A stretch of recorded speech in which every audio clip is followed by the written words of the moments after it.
Hi friends, good morning. இன்னைக்கு project calendar எப்படி செய்வதுன்னு பார்க்கலாம். A4 ஷீட் எடுத்து ஃபோல்ட் பண்ணிக்கணும். ரெண்டா ஃபோல்ட் பண்ணி அதை கிழிச்சிட்டு அதில் இது மாதிரி கோடு போட்டுக்கணும். எதுக்குன்னா இந்த மாதிரி டே அது மாதிரி மந்த்து அப்புறம் எல்லா டீட்டெயில்ஸும் இதில் எழுதிக்கணும். ஒரு கல்யாண பத்திரிக்கை எடுத்து அதில் பார்த்திங்கன்னா இது மாதிரி ஸ்டிக் பண்ணிடணும். ஒவ்வொரு ஷீட்டாக கட் பண்ணதை ஒன்றா பைண்ட் பண்ணி அதை அப்படியே சும்மா ஈஸி தாங்க. அதை அப்படியே மடித்து கல்யாண பத்திரிக்கை பின்னாடி ஸ்டாப்லர் பண்ணிவிட்டு நடுவில் உள்ளன் த்ரெட்டை வச்சு நாட் மாதிரி போட்டிருக்கேன். எனக்கு உள்ளன் ஒர்க் தெரியும், அதனால் அது மாதிரி நாட் போட்டிருக்கேன்.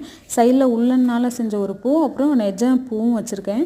இது மாதிரி எல்லா ஷீட்டையும் 1 by 1 வச்சுட்டு அதை மொத்தமாக சேர்த்து அப்படியே மடக்கி பின்னாடி கல்யாண பத்திரிக்கையோட ஸ்டாப்லர் பண்ணிவிட்டு அது பசங்க அப்படியே வச்சுருக்க மாட்டாங்க. அதனால் உள்ளன் த்ரெட்டை வச்சு நல்லா உள்ள ஹோலில் திணிச்சு அதை கட்டியிருக்கேன். கீழே ப்ராவர்ப் எழுதியிருக்கேன்.